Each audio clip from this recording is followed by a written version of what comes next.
So we did it. We finally welded the header together. You can see those really nice TIG welds. So I think we did a pretty good job. I think it'll fit. I'm kidding. Actually, no, I bought these headers.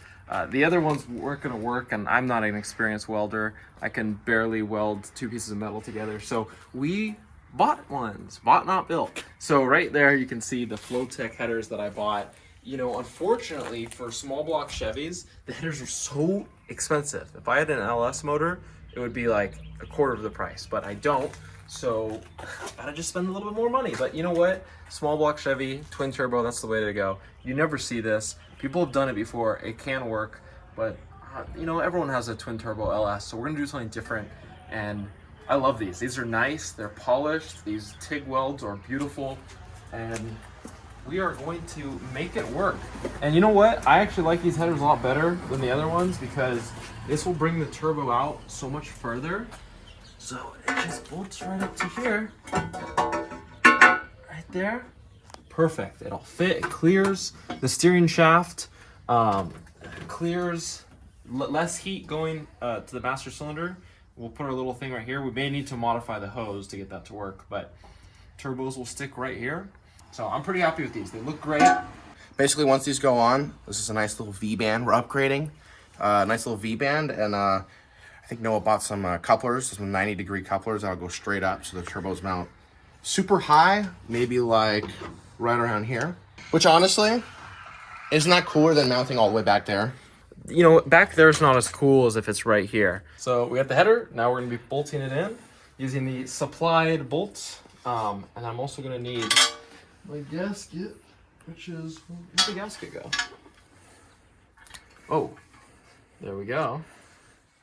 Gasket. Definitely not. Okay, so They might be under the car. there's two bolts we can't find for the headers, for the old headers. Unfortunately, the new supplied ones don't fit, so I need the old ones, and I can't find. There's two missing. They might be underneath the car, so I gotta get out of here.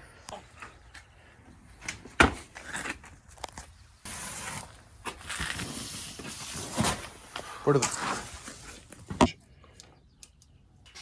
So we've got our V-band clampy boys right here, and this fits a T4 and T3 turbo, which we have the T3 turbos. So this thing right here is basically gonna clamp it. Oh, is it gonna even fit, dude? It's gonna be a tight fit, and I'm hoping that this fits, but based on eyeing it out, it looks like it should fit. Yeah, I mean, Oh my gosh, barely. it's gonna barely fit. I'm gonna change this, obviously. Yeah. I've never, you know, installed turbos before, so. So this is a special flange right here. I picked it up for about 30 bucks on eBay. Now, it has the little flange thing built into it to allow a 35 millimeter wastegate. Now, the old headers that came with the turbo kit, you can see has that piece already built in, but the new ones we got, our big old fatty boys right there, they don't have the flange. So we're doing it the, you know, cheesy way. We're adding a little extra flange. Here's my wastegate that came with the kit, and it'll mount like so, like that. And that will basically take any excess pressure and release it. Okay, so now we actually get to put the turbo on the header, and you can see I have a gasket right there, and then we put it in. So, all we gotta do now is just basically do the same thing with that side to this side. So we're gonna take this bad boy off. Okay, we got it out. That was a little bit harder than expected. But now, oh, obviously we knew this side fits great, and happily the alternator's not gonna be a problem. We're just gonna bolt this on. And I have this loose so I could clock it, put it where I want. Probably gonna have it aimed downwards. We're 2 seconds away. Putting this bad boy on here for the last time, and we're gonna see both of these for the first time, sticking out of the hood like an absolute maniac. All I know is that when this thing comes down the road, oh, I need a gasket. Right there. Oh. All I know is when this thing rolls down the road, and Granny in a little Corolla sees this thing, she's gonna shit herself. This thing's ridiculous. Hey, last bolt is tight. Dude, look at that. That is crazy. Oh, I can't wait, dude. I can't wait to rip down the street in this thing. So I'm gonna remove this windshield wiper motor because it's just taking up room. It doesn't work. And now I have more room to get to stuff for the turbo. So we're getting rid of this. It doesn't work, doesn't do its job, and just scratches the windshield anyways. So who needs wipers anyways? Anyway. Okay, so we're also gonna get rid of this magic potion. This is a windshield wiper fluid. And since I got rid of the motor, I don't need this. And maybe now we have room to put an overflow for the radiator. Next up, we have an aluminum radiator we're gonna put, because we're gonna need some serious cooling for the added turbos, but this is gonna be great. Well, I just unplugged the oil pressure sender. As far as the oil lines for the turbos, where the oil will come out of the engine pressurized going into the turbos, we're gonna take it from the port right there. Now, normally small block Chevys have a port right around here that you can pull from, but unfortunately this isn't a 350, this is a 400. I just found out yesterday. So since this is a 400 block, 400 cubic inch, we're gonna just take it from the back. I'm gonna get a T, so I'm gonna have one go to the oil pressure center, and then two go to the two lines that go into the turbos, and then we'll drain them going straight to the oil pan. So what do you know? The eBay twin turbo kit was missing a bolt. That's what happens when you buy eBay twin turbo kits. Luckily, I carry around a ton of extra hardware. This one's a little bit too long, but it's the same exact thread and everything. So we're gonna cut it. We'll get our wastegates right on.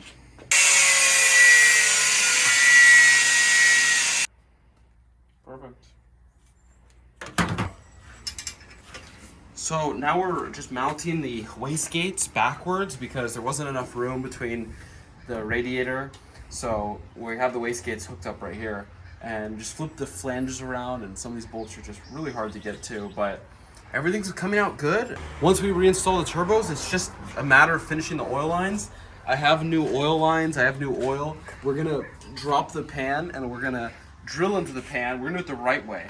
I was getting kind of lazy and thinking, oh, maybe I could just cut right here because the turbo's above the valve cover, but I want to do it the right way so this lasts. So we're gonna have it go down to the oil pan. Okay, so we have all of the oil lines basically fed out of the motor as far as the feed lines. So all we're doing now is we're pre-lubing this thing so we can hopefully start this thing very soon. And the way we're gonna do that is by overfilling it like he just did.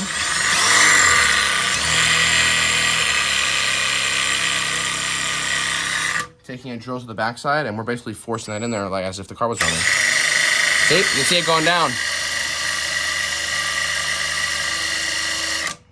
So to make sure we don't blow up anything prematurely, we got two oil lines coming out of the block. These are gonna be our feed lines for the turbos. Now we've already pre-oiled both of these spinny boys, and just to be extra cautious, we wanna make sure that the oil is actually pumping to the turbo properly.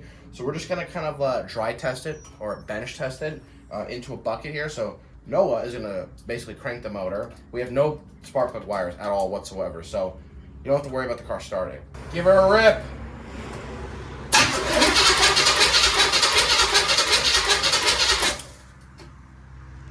Nothing yet.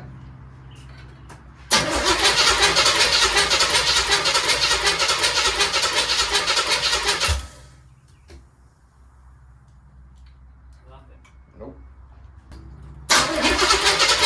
Oh. Do it again. All right, the forbidden milkshake. It worked. It actually worked. Once he cranked it, these lines are now primed. This thing is basically ready, minus the return lines, to start up and start boosting away. And we're gonna drop the oil pan, so we'll be putting brand new fresh oil. This oil is pretty black. It's the forbidden milkshake. Yeah, look at that. Ooh. This car's been doing a lot of sitting for a while. It's almost green. No, it's just the plastic. Yeah. No, we should be good. We're gonna put brand new oil. We gotta drop the pan and put the return lines in there. So we're gonna jack up the car because we're gonna drop the oil pan and we're gonna drill some holes in it, put our little bung nuts in it, and have the AN fittings and the oil drain to the pan. So not looking forward to this because it's gonna be a pain in the ass, but we're gonna make it work. You need to get this thing up as high as possible. I'm just really hoping that there's gonna be enough clearance to get the oil pan out. So we're pulling the old mufflers off because we don't need mufflers when we have twin turbos. The exhausts are gonna come out right up here. So We're also dropping the oil pan, which I'm not looking forward to, but doing it. Yep, we're also all suited up in our gear for the oil because there's gonna be a ton of it. So I'm using this little cup. This is to mix oil and gas for a 2-stroke motor, and it fits just perfectly fine. I have it hand tight, and I just keep undoing it, just spin it, and hopefully it'll catch all the oil that usually drips out. So I gotta spin it because the flywheel's getting in the way. There you go. You see how all that dripping is kind of being picked up with the bottle and not dripping all over my hand.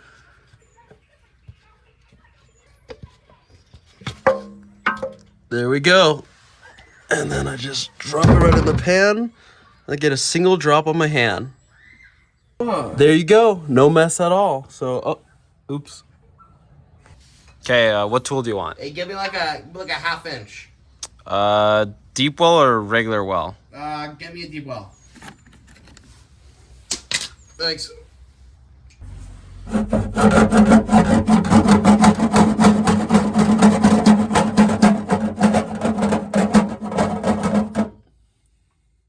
So, ran into a little bit of a roadblock. I can't get the oil pan out because there just isn't enough room, which is funny because I have a small block. I hand crank the engine to, I believe, top dead center of cylinder 6, and still, even with all the counterweights up at the top, it still won't get out. You know, the flex plate's in the way, maybe the oil pickup is in the way, but it's just, there's not enough room. So I'm gonna have to pull the motor probably just a little bit. I went out today and I bought a cherry picker and an engine stand and all the good stuff. And that's because I'm gonna pull the engine out a little bit, tilt it up. You know, I've actually never done this before. I've never pulled an engine before. I've worked on engines a lot in cars, but I've never pulled an engine. But this is the year where everything changes. You know, I'm gonna build this engine by the end of this year. So I need to learn how to pull engines out. I'm gonna do it. So tomorrow, that's the plan, but I'll keep you guys updated.